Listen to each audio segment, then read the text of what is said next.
Welcome to Dance Specific Talks. This podcast is made for us dancers, and our goal here is to inspire dancers from all over the world to become better, both on and off the dance floor. We want to provide you with a platform where we dancers can share and learn from each other. So let me introduce to you your host for this podcast, Teaser, and remember as always, by dancers, for dancers. What's up, party people, and welcome back to another episode of your favorite dance podcast, Dance Specific Talks, released from Be Fit and Sensual. And I'm Teresa Allen, aka Teaser, your host truly. Today we're traveling all the way to Oslo, Norway, as we are meeting no one else than the Afro dancer River Flows. So what do you need to know about River Flows? She is born in Tanzania and brought up in Oslo, Norway, where she has been working as a dance instructor for over 10 years, teaching Afro, Afrofit, and much more. She's currently studying creative industry management, and we're gonna ask her also all about that. Now, before you get into this, don't forget to subscribe, follow our channels at Dance Specific Talks on YouTube, Facebook, Instagram, and wherever you can find your podcasts. And now, let's get it going. Welcome to this interview, River Flows. Thank you. River. You are currently in Oslo, Norway. Is that correct? Yes, that's correct. How winter is it? How much cold do you have? It was pretty cold in January, but this week we've actually gone up to plus degrees, so it's getting warmer. It's getting there now. The snow melting away. It doesn't hurt to walk outside anymore, so it's getting there. For people who don't know, like Oslo is probably one of the coldest cities that is, because it has like the ocean, the wind from the Atlantic side of the sea. It's cold. Yeah. You're for a Scandinavian person. It's cold. Nice. Well, you are one of the people who are heating up the place, though. You have so much fire and dancing and training, and I don't even know where to begin with you. We met through Kizomba and through those festivals, but that's actually not all what you're doing. You're doing a lot of other things. Tell me a little bit. You were born in Tanzania, but you were brought up in Norway. Yeah. And where did this passion of dance come from? I've always loved music and dance, like in our home, all the way from Tanzania to here. Like for people who know, most African home is always loud. Either it's the TV or it's the music or it's the mom on the phone. All right. So in our home, like we always had music on, everything from reggae, especially reggae and Congolese music. My mom loved Lucky Dube, so it was a lot of reggae in our house. And also I grew up in church, and in African churches, it's always music, like you can't start the service with at least 1 hour, a lot of dancing, a lot of music. So I've always been passionate about music and dance. And I actually started from home. I would just, watch YouTube videos and try to learn whatever choreography it was, whatever steps it was. I love watching dance films. Step Up is one of my favorites. And I would try to learn the choreographies in the movies, and I was always dreaming, oh my God, I want to be like them when I grow up and all that stuff. So yeah, I've always loved dancing since I was a little kid, for real. And when did you take the step to kind of go in for it? This is something I want to do as a profession. That's a good question. It was a bit up and down because I did join a dance crew when I was 8 in the church that I grew up in. And it was mainly pop music and really Western style. And it was fun. And then I did that for a while. And then I took a little break. And then it was back in high school that I actually started dancing again. And but up from that, I was still dancing at home and learning, kind of self-taught dancer, basically, sort of, because there was not a lot of dance offers in the city that I grew up in. I grew up in Skien, Norway. It's not the smallest city, but compared to most cities in the world, it's pretty small.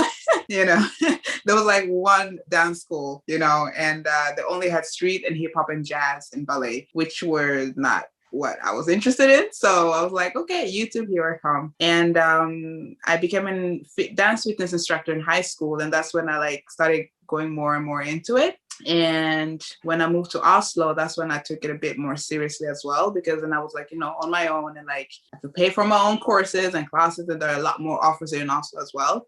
So I would think that was around the age of 19, 20. Yeah, I would say that. And you have been an instructor for over 10 years now. Like I just want to take a moment to celebrate that, like 10 years, you know? Yeah. It's Yeah, been I a was long started when time. I was 16. Yeah, I was, it was scary. It was scary the first time. And sometimes I wonder, like, because I started it as part of a school project, because I went to International Bachelorette. For those who don't know it, it's an international high school program where you are required to, in addition to school, you're supposed to do activities outside of school. So like charity, something creative, something sporty. And so I kind of like managed to combine all that in training a group of women in my community where I grew up in. So it started all like a charity, and it just grew from there. Like I started getting employed by the, what is it called? The city, and then the gyms, and then it just grew from there, basically. Wow, wow. But you kind of came into dancing also through like the fitness side of Mm, dancing. You're always kind of given classes in an area or in a, what do you say, like in a movement based yeah. surrounding. Yeah. Have that always also been some kind of passion of yours, the training part of dancing, where it's like Yeah. physical activity kind of Yeah, I've thing? always been into sports since I was a kid. Like I did everything from football to basketball to, I tried even handball for a couple of weeks, didn't like it. But like I've always been like into sports and working out. So I was like, why not find a way to combine it? You know, and Mm. so I'm happy I did that, because it's not that all people get to combine what they love to do. And I feel lucky and, blessed to be able to do that. So yeah, so I always had like dance fitness, and that's when I started also with Afro Fit. But before that, I used to do Zumba. So that was also a good combination of dance and workout. Plus, I got to learn some salsa and some Latino. It's funny because sometimes I think about, like if I wouldn't have fallen for dance Yeah, specifically, I don't know how I would have gotten my physical training because right. it's been all I've been doing. I never done any other sport. Like I Mhm. don't know where I would have got into physical training because it was just But you're about, pretty fit. you You work know, out a lot. I've seen your workout videos. So hey, I try. Sebastian the Beef yeah. Essential is, it's he's on us all to Mhm. be in shape and stay in shape. So Yeah. yeah, no, but it's really cool. And you have also worked with like more humanitarian organizations too. Yeah, I have. I did the first, so the group of women I was working out, that was also a charity. It was through this organization called Gulset Nærmiljøsenter. It's basically like an organization working for the community to help them, those who are not as engaged and not as involved, to help them like find ways to involve them in some way or another. And after that, I was also in the Red Cross, actually. I think I started there when I was 16 as well, as an activity manager. So basically I was working with the Children's Red Cross. I was a part of like reviving it because it kind of died. And I was like, why don't we do it? We are here, you and I. So I did that, the Red Cross, and I've done like other, like been at refugee camps and other youth organizations that I've done also here in Oslo. So it's like, yeah, humanitarian work is also in my heart. So at the heart of it all, I just love helping people and working with people Mm. and helping them achieve something in their life. So that's been like the basis of everything that I've been doing over the years. Yeah, I've just done a few workshops at refugee camps, but what Mm-hmm. I remember from it was just the hunger for learning languages of Mm-hmm. like combined with movement. So if I Mm-hmm. would say something, all these children would also imitate what I was saying, Yeah. just to kind of get into the language, which I thought was like, oh, I never thought about how you can actually teach language when you are Mm-hmm. dancing. But Mm-hmm. it's a great way. It's a great way. It What kind of is. learning experiences did you have working? With like humanitarian work. So it's been, I have made mainly done like with humanitarian work, it's been mostly like within project work. So it's not been a lot of dancing per se. It's been more like managing activities, coordinating. So I've worked both with youth and the kids. And what I've learned from it is, as you say, the hunger to learn and the need to be included. I would say it's like the number one thing, because a lot of those that I have encountered with, they maybe don't really feel as included, like in their homes or at school or, in other areas of their lives. So like having that meeting point for them, even if we're just meeting up to, bake cookies and like run around and, not basically doing anything productive per se, but that really gives them so much, it gave them so much. So I really learned I really learned the importance of having a safe place. A lot of people have that need to have a safe place where they can go to, where they can feel seen and heard, where they can feel like they're part of something. When I came to Oslo, I started working at the youth center, and in addition to like organizing like events, I was also in charge of training them to be leaders, sort of. So it was like a mentorship program, and it was so funny because like it will be anything from like, okay, how to set up meetings, how to structurize your day, how to just manage activities that you're doing. And to me, that was like, oh, that's an everyday thing. I do that all the time. But for them, that was like, oh my God, thank you so much for taking the time to do this. So I really learned a lot about like appreciating that safe space that maybe most of us don't really think about, because we're only in our little bubbles and like everything is still going so well, and like so it's exactly. And you seem to have been like someone who has like naturally good at organizing, and so you actually went into school and you started studying. Tell me a little bit about how did you come up with what you were going to study and what kind of your vision was with that? Yeah, so I've always been a person that like to challenge myself. If I feel like I'm mastering something and I get too comfortable, I'm like, okay, I need to, challenge myself more. And so the first bachelor that I entered in business administration, the main reason I did that was because I studied in English in high school, so it'd be easier for me to continue studying in English, and also because international studies, whatever. And also because I've always known that I like management and I like, organizing and, being structured and all that stuff. I was like, okay, this is a good fit. And what I'm doing now in the creative industries management, it's even better for me because I'm already in the creative industries. I'm already loving it. And it's like something that I want to continue and grow in and learn more about. And so being able to combine my passion, like my two different passions, sort of to say, because I've always struggled with this. Yeah, I love being creative, but I also really enjoy being in the corporate world, so it's like combining those two has really, really been amazing. It's a lot of work because it's a lot of project work all the time. But at the same time, it's a good fit for me because I need something to keep me on my toes all the time. I need something to keep me going, to give me the, the motivation to learn even more. And it also fits perfectly well, especially now, because I'm able to combine my school projects with my real life projects. Instead of like doing double work, I kind of like get to merge them together. And it's really, really amazing. And it motivates me to even do the work as well. Wow. Yeah. I mean, I'm trying to think back of when I was in university. I didn't study business, but I studied health promotion. And for me, the daytime in university was just like a cover up for being able to dance in the evenings. Like it wasn't fully heartedly there. Like I felt like I did in university education.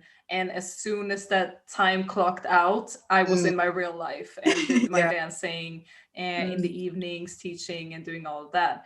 I found it sometimes very stressful to be able to do tests because it was always that choice like, test on Friday or just debut in Paris. And most often those would be dancing choices first. How did it go for you? Like stress-wise, juggling, dance life, university and everything. How did that period of your life look like? Stressful. I think that's like the definite keyword in every student's life is stress.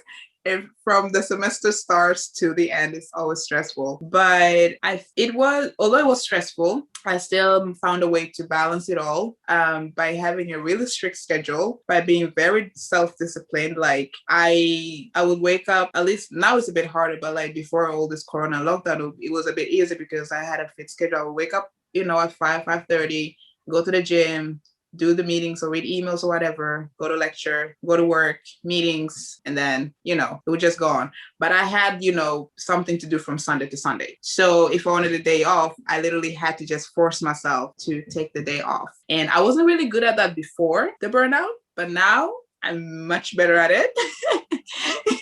But we'll get into that. So although it was stressful, I think the capacity I had to keep myself in check and follow the plan that I had helped me make things go around. And it's funny because whenever people ask me, so what are you doing? I'm like, yes, I'm doing this and this and that. And once I start saying everything I'm doing, I'm like, okay, I'm actually doing a lot, But in my mind, I don't feel like I'm doing a lot because I'm just following this schedule that I'm like, okay, Monday I'm doing this, Tuesday I'm doing this, Wednesday I'm doing this. By the end of the week, everything is done. So I didn't really think about it as much. Yeah, because I think that's one of the things that I noticed about following you on social media, that it's like dance, dance, dance, dance, dance, and then suddenly it starts flowing in like conversations about mental health. And I saw some collaboration with Ludis Norway or something like that. Yeah, that's a new collaboration that I'm doing with them. Yeah, tell me a little bit about this, because you're mentioning that you had a burnout, but like, just give us a little bit about that story. Yeah, so when did I actually start university? It wasn't back in 2016 when I did the business administration, and everything was going so well. And, I was juggling all these balls, but then it's like, I think that was maybe similar to your situation, because I was doing business administration, which is like total corporate. And then I had dancing and all these creative projects on the side. So there was no way for them to meet in the middle. So it was be like double work. And on top of that, I had 2 jobs that required traveling. So I would be on the travel, that's why I was on the airport. I think I was traveling every month back then, always. I would miss lectures. I would be like, coming in from a flight at midnight and then be up all night and then lecture at 8, let's do this. I was like, I'm going to sleep when I die. It's not a problem. I have energy, battery, coffee, my 2 best friends. But then I didn't do all the other things, like hanging out with friends or like going to parties. Like I rarely did that because I was always around people. So for me, like I would always socialize with whoever was in my space, in my activities. And then I started getting more and more tired because, you can't keep running like that forever. And so I think it was when I started the 3rd year, the first week, I was like, okay, River, it's 1 year. You can do this. The second week, I was like, you know what? I think I'm just going to clock out. And so I just basically resigned my contract with the school and I was like, okay, I just need to take a sick leave for a year. My plan was just to be out for a year and then come back. But then after 1 year, I was like, nah, I'm still not feeling well. And then took 2 years. But those 2 years I needed them. I really needed them because I got so caught up in like chasing the next thing, the next thing, the next thing. And I just say like, I'm a very passionate person. And although I did everything that I love to do, it was still too much. As what you mentioned, like when you love something, it's even harder to say no because you're like, oh my God, I really want to do this. I don't want to miss out. And oh my God, this is perfect for me. Oh my God, this will get me there where I want to go. And me being a very like goal-oriented person, I always know like, okay, if I do this, this is going to take me here. I have this plan. So if I do this, this will take me here. So that was like my way of thinking. I was always strategic about like my moves. But although I was strategic, although I was organized, although I was self-disciplined, I still crashed because my body could not take it all. So yeah, I had a burnout, took 2 years off, and those 2 years really, I just took the time to learn more about myself. I learned more about my mental health because nobody really teaches you about mental health. I was really good with my physical health. I was eating right. I was working out, I was active and all that. And I think also those 2 years also helped me to really think about which direction I want to go because I always struggled between those 2 directions, and I wanted them both. And I think also that's one of the reasons that I also like kind of like crashed because I was chasing them both in 2 different directions. So that time off really helped me to figure out what I really want and how I could get it. But also I got to meet a lot of amazing people. I got to do a lot of different projects without any pressure of deadlines, without any pressure like, oh my God, you have to do this, you have to do that. It was more like I did this on my own timing. If I need the time off, I just took the time off, So it was a journey that I really needed and was an experience that I'm thankful that I had. Because I feel like if it didn't happen, I would still be in the same evil cycle, and maybe it would have happened the next year, so it was bound to come. I'm just happy it came earlier. It came sooner than later. I'm happy it did. And you mentioning that you felt like tired, but was there other signs of like your body saying time out, stop? And do you still feel some of those patterns today, or does it look different today when you're feeling like, oh, I'm reaching a point of stress again? Yeah, definitely. Because when I hit that wall, I was forced to pause and, really like forced to pause physically because I had the knee injury, right? So I was literally on the couch for 3 weeks with nothing to do, nothing to think about than my own thoughts. So I fell into depression. And I think one of the first signs was my motivation. My motivation really just decreased drastically because, you can have those moments where you're like, oh, I'm tired today and I'll do this tomorrow. But it was like constantly like, I feel like I had to drag myself to do things all the time. And not even about, even putting school aside, just like picking up a phone, just picking up the phone because somebody's calling me, I'll be like, I don't want to talk to you, like, I don't want to talk to nobody. Like, I think it was one day my mom even like called. She's like, and then she texted me like, are you okay? Like, I just want to know, are you alive? Because I really hadn't talked to anybody about it. So when people saw me, I was still, me, everybody know me, whatever, it's cool. But when I got home, it was like, just didn't pick up the phone, wouldn't even be able to sometimes just take a shower because I was like, ugh, everything just felt like a huge amount of energy to do. So it was, I think when I felt that's when I was like, okay, you really just need to take a break from everything. And until today, although like I have recovered, I have noticed that I don't have the same amount of capacity that I used to have before. And in the beginning, that was really, really frustrating for me. And I remember because I went to therapy as well. And I remember talking to my therapist about it. I was like, what? Okay, I've taken a break. I feel fine, but why can I do this amount of work that I used to do before? Because, okay, if I had 10 things on my to-do list before, I wouldn't go to bed until like those were done. But now if I get to number 5, I'm like, oh my God, I'm exhausted. And she was like, that you have to adjust. So I had to learn how to readjust. I had to learn how to accept that, what, your mind is not functioning the same way. Your body is not functioning the same way. I had to literally learn how to, what is it called? Zone it down, like decrease my level of work and everything. And until this day, like I still have to remind myself, okay, now you have this amount of work. Before you say yes to the next thing, think about it. Think about it. Are you able to do it? Even if it's just an appointment for a one-time appointment, I'm like, okay, do I have the energy to do it? Although it's my day off, I'm like, do I have the energy to do it? So it's still like a constant thing that I'm working on. And I've had breakdowns.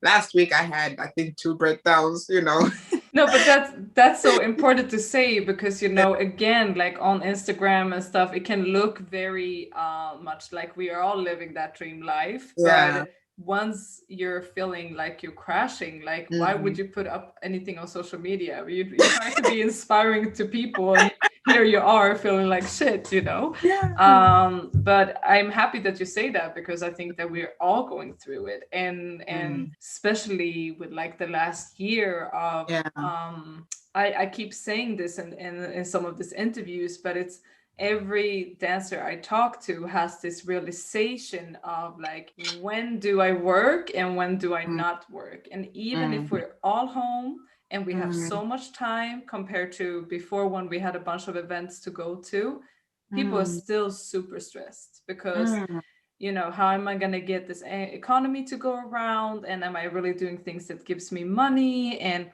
if I, trying to hunt jobs and you're not getting there, like it's just a constant stress factor that is really hard to leave because you are at home. So there's no point of this is when I go home and I take my break and I relax and I do other things because the work is just there. Staring at you, or the work is just not there. And the non-present of those jobs are also super stressful. So I feel like it's been in waves and now we're coming into a new wave of like, okay, it's a new year. We were all ready to give this 2021 a go and we're still not getting there. And it affects people. And dancers are especially affected because it's still no group trainings, still no gigs. We don't know when we can get back to it. So I'm very happy that you are transparent enough to say twice last week. Yeah, I mean, and no lie, I think I even posted about it, but it was like just a picture post, because the thing about when you're also in that space, at least with me, like I don't really feel when I'm already exhausted and like going through a breakdown, it's like, oh, where's my phone? I need to document this, you know. It's not what you want to do. That's not what you want to do. I actually saw this funny TikTok video. This guy was like, why do some girls feel the need to snap themselves when they're crying? Like, how do you get the time to, oh, I'm crying, let me find my phone, you know? Like, oh, people, I'm crying, I'm having a bad day, you know? Credit to people who can do that. But for me personally, it's like when I'm going through something, I would like to deal with it in privacy. Whether it's good or bad, like even the good things, like even if I have like, oh my God, this amazing thing is going to happen soon, I don't feel the need to post about it until I've actually done it. You know what I'm saying? So I do try to, you know, that's why I started those real talks, because I felt like it was important to highlight that, you know, although you see me happy, you see me doing my thing, you see me living my life, I'm also a human being. I also have stressful days. I also have breakdowns. I also struggle with this and struggle with that. Sometimes I don't want to get out of bed. I'm also a human being. And I feel like it's so important, as I said, to get that message out there, because social media can be very deceiving. And I'm a person that believes in my privacy, but it doesn't hurt to share, like, you know what, last week was tough. And it's not like you don't even need to go into every detail. It's just like, you know, last week was tough. I had 2 breakdowns, but you know, life goes on, you know. Yeah. Real talk. Real talk. Real talk. Real talk. So Yeah. what I love with this is that it's recurrent. You're having your real talk. It's like coming back. It's every week, right? Wednesdays? Yeah. So I've had it every week, but I haven't had it consistently. I think this month I've taken a little break because, as you saw, I've started this collaboration with Ludus Norge and also with Afro Daily. And I just feel like I have to, again, balance. Yeah, because it's like I also need to prioritize school and work and everything else. It's like I need to just pick and choose, you know, sometimes. And for now, I've just haven't had any real talk sessions in a while, because I want to have more people come in and do like what is it called, and have talks with people, especially like people who work in the psychology field or stuff like that, to have them come in. But it's like I haven't had the time, so I'm like, people, I'm sorry. Because it is a very relatable start of all those videos. You kind of always have something to eat in front of you. And I love seeing that, like River Flows goes online and she's like grabbing the little bag of this, or like the shea pudding or whatever it is. I love it. Chicken, fries. And people expect us to always eat carrots and fruits and vegetables. And here I am with my fries. I'm like, yo, I'm a human being again. Exactly. So tell me a little bit about the different collaborations. You have Ludus Norge and you also have the Afro Daily. What are these things, and what is your vision with being in collaboration with these 2 brands? Yeah, so I started this collaboration this year. And with Afro Daily, it's actually the first one I started with. Afro Daily, I've been in talk with Afro Daily for like 2 years. We've always wanted to do something together. And first it was a talk about having a workshop in France and everything. But then I was like, then Corona hit. So this collaboration is basically based on creating a platform for especially Black people in Europe and people of African descent, but also, of course, including every nationality, but just mainly, first of all, to create a platform for creatives based in Europe, artists, dancers, whoever is in the creative industry, and to share everything from music, dance, entertainment, but also to bring up important topics about life, about what it is to be an African in Europe. What are the challenges that we meet as Black people in Europe? What are the challenges you meet as a creative person in the industry, like, innovation, entrepreneurship, all this kind of stuff. So yeah, that's what basically we're doing. And I'm one of the hosts there. So we do that every Sunday. And so far it's been fun. We're doing challenges, I hope you're going to do the challenge. There are prizes coming. Oh, yeah. And also we're trying to collaborate. So like we're bringing in, so I'm, for example, like talking to local artists, also like what to, come on and promote their music, share their story, because I also think it's very important for those newcomers as well to maybe hear from the others' experiences. Like what was it like to when you started?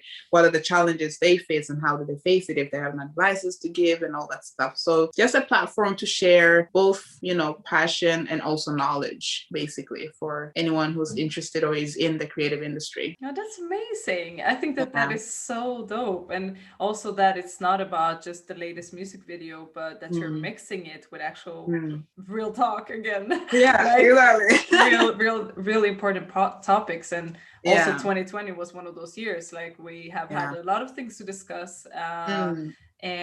So yeah, pick up your damn self. Okay.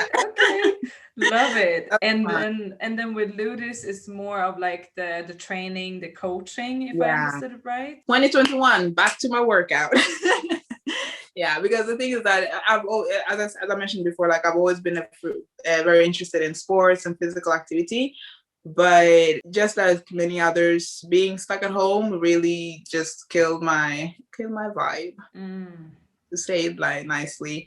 And so I really lost that drive because not having a gym to go to kind of like interfered with my routine and therefore my motivation as well. So they contacted me and they were like, hey, they just launched their app for online coaching. And so basically I'm actually basically sponsored. So I'm doing this as a sponsorship and trying this out, this online coaching, this new way of online coaching they're doing. And so it's like I get a tailor-made nutrition plan, I get a tailor-made workout, and it's like weekly follow-ups and adjustments all the time. And I just finished my today's workout, in fact, actually. Nice. So it's really nice for me also to have somebody to coach me. It's nice to just like lay back and be like, okay, give me the plan, I'm gonna follow it, instead of having to do it all by myself. Yeah, that's beautiful. And like if you would give some tips to other dancers out there when it comes to like physical, mental, or nutrition recommendations, do you have anything that you're always saying to other dancers out there? I always say that it's really important to combine both workout and dancing, because what I have noticed, dancers rarely work out, because it's like, yeah, but I'm dancing, it's fun, and I don't like working out. And then you have fitness freaks who necessarily don't like dancing, right? So it's always like one way or the other. But it's, at least for me, like I really see the importance of combining, especially strength workout with dancing, because, you strengthen your body, you strengthen your muscles, you increase your mobility, your flexibility. It also just, you avoid unnecessary injuries. I have knee injuries, so like for me, I have to work out to, keep my knee in check, and also your energy level and everything. But also when it comes to mental health, I would say, listen to your mind and body, not just your body, but your mind as well, because our minds often tells us stuff, but we're just like, we kind of tend to ignore it. Or we are too busy to even listen, because as creatives, we always have these ideas. Oh my God, I would love to do this. Oh my God, I have this amazing idea, let me go and do this. And then we just keep on the roll and the roll and the roll. And then we kind of like forget to actually like take a break and be like, okay, breathe. It's okay to take a break. You don't always have to be on the latest trends. You don't always have to do everything that you thinking of doing at the same time. So yeah, be mindful of your body and mind and soul, and listen to yourself and take care of yourself, basically. What I would say. Yeah, that's some super important messages. And I kind of want to also get back into like you as a dance instructor, because you are actually offering private classes. But what I love with your description is that you're actually giving tailor-made sessions.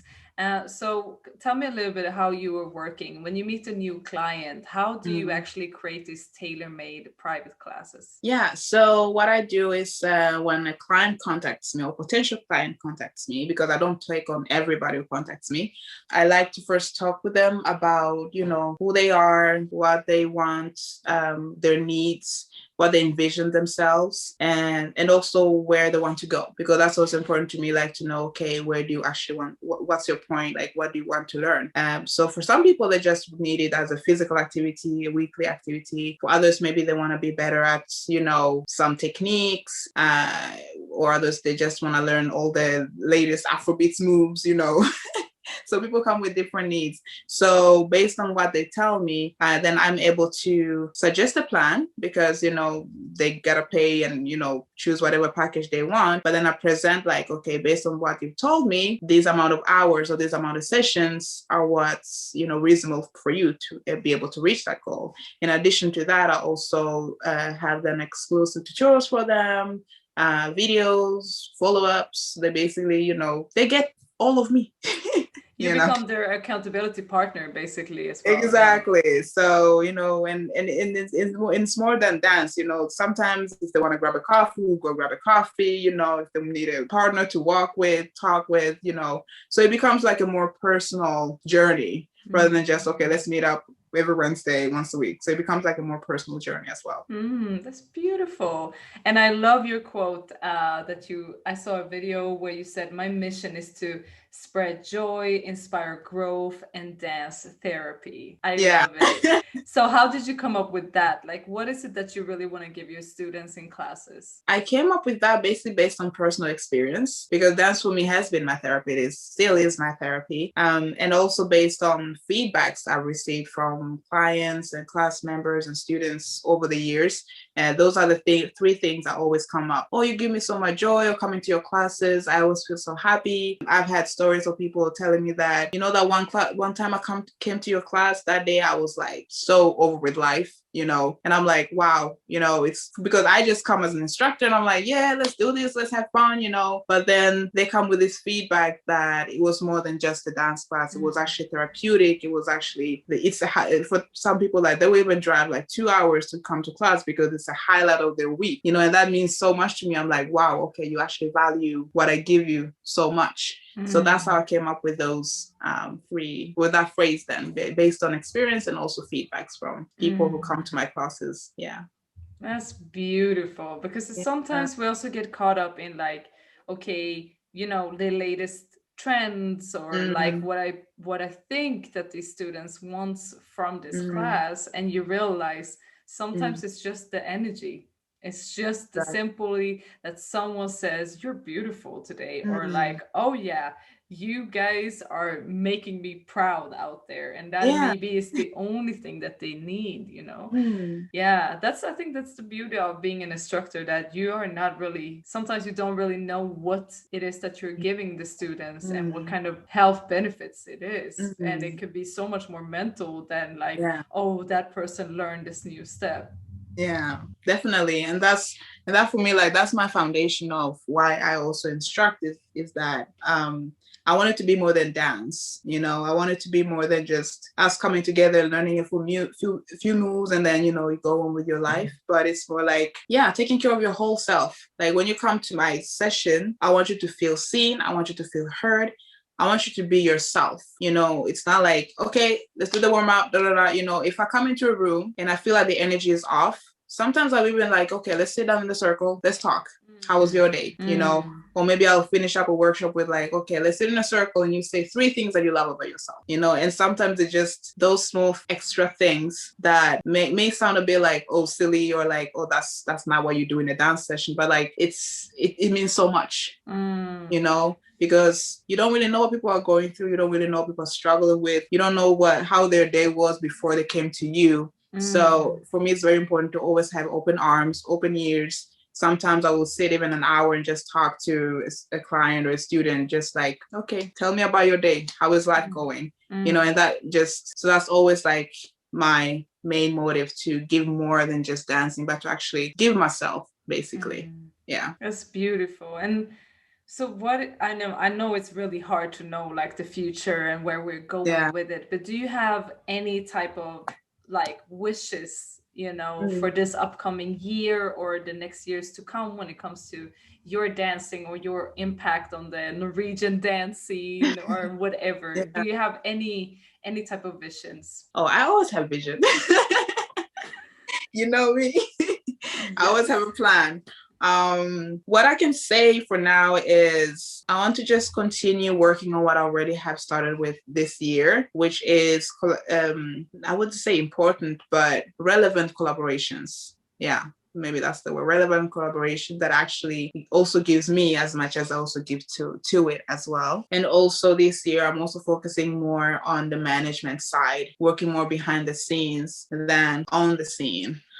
Because for people who might know me, I don't think you've seen me dance on many shows and concerts and stuff like that. I've seen you on several dance floors, but maybe not on stage. On stage, not that often. And that's mainly because like I like being behind the scene. I love creating choreographies. I like creating pieces and managing you from behind the scenes. And that's what I just continuously want to work on. So my main mission now is to work with different creative entrepreneurs, so different creative freelancers, to be able to lift them up. Not just with students, but also like with already creative entrepreneurs.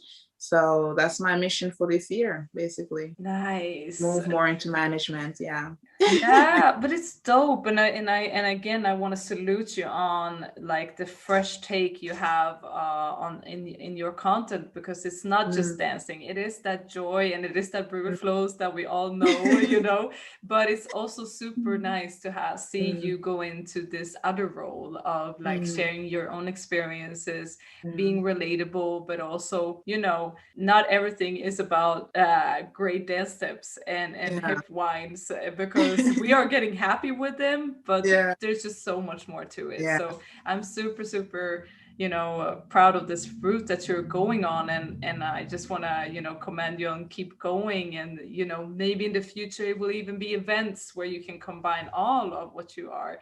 And so, yeah, just keep going. Thank you so much. So in the end of my interviews, I always have something called fill in the gaps, where you basically end my sentence with whatever you want. Okay. So I'm going to start with, when a really good song hits me, it makes me feel groovy. For everyone who doesn't see Riverflow's move, it's like a very looking down at herself type of feeling. Like it always starts with the hips for me. I don't know why. It just always starts with the hips. It's that root chakra talking. I love it. Okay, next one. When I am a teacher, my favorite part of my classes is, I'm in between two words: smiles and laughter. We take both. It's fine. We take both. Because like honestly, when I think about my class, those are like my favorite parts. When I'm very goofy in my classes, honestly. Like I think I'm even more goofy in my classes than what I am in real life. So there's always a lot of jokes and always a lot of laughter and smiles, and that's really what makes me happy when I feel like everybody's enjoying themselves. Yeah. That's beautiful. That's beautiful. All right. After I started the real talks on Instagram, one thing that I've learned is most of us go through the same things. Again, being back to relatable. Yeah. Yes. All right. One of the funniest moments I've had this year so far has been on Afro Daily live session, where I was put on the spot during the Valentine's Day talk. Oh, is there any juicy news we need to hear in this podcast?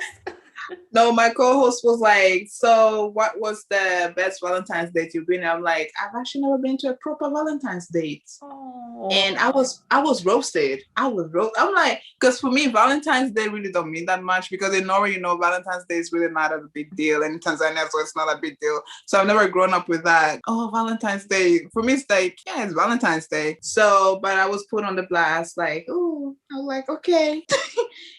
My co-host is American. Over there, Valentine's is a big thing, right? Huge. So I'm like... Listen, in Scandinavia, all the women pay for themselves. It's not a big deal, okay? Like, we pay all the dinners by ourselves. It's another day. Yeah, but that was funny though. It was a really funny session. It was a really funny session. Well, all right. In the end of my interviews, I always also give the mic to my guest. Is there anyone you want to love bomb? Where can these listeners find you and follow you? The mic is yours. Well, I want to say thank you, first of all, for having me. This was so much fun, so much love, and I miss you so much. I hope I can see you again. So that was the love bomb to you. Oh, thank you. I take it. Take it all. Yay. Yeah, if you want to follow me, follow up on like what I'm doing, you can find me on Instagram as I am _riverflows. I am on Facebook, but I'm not really that active on Facebook, to be honest. So it's mostly Instagram. And I have been hooked on TikTok lately. But on TikTok, I'm just like goofy me. You get to see the even more goofy side of me. So it's not even about dancing on TikTok. It's just me and my goofy self. Nice. And it's also I Am River Flows. Yeah, so it's the same username and also on YouTube as well. I'm going to try to be more active on YouTube. It is what it is. It is what it is. But yeah, so my goal there is to upload more tutorials for people who want to, especially for beginners as well. I always get those requests. So yeah, definitely that's where you can find me. Otherwise, I'm in Oslo. That's it. And also if you guys want to book a private tailor-made session, she also has a website. Yeah, I do. It's all the same. riverflows.no, riverflows, you'll find me. Yeah, I mean, if you find me on Instagram, it's basically the same username, so everywhere. Oh, thank you so much for getting your time here on this podcast. I can't wait to see you again in real life, and until then, see you on Instagram. See you on Instagram. Thank you so much. Don't forget to click subscribe, comment below, and give us a rating or review. We have a Facebook page, YouTube page, and we are on Spotify, Google Podcasts, iTunes, and all the other podcast platforms. We also have an Instagram, so don't forget to tag us in your favorite episode and share it with the world, because we read all of it.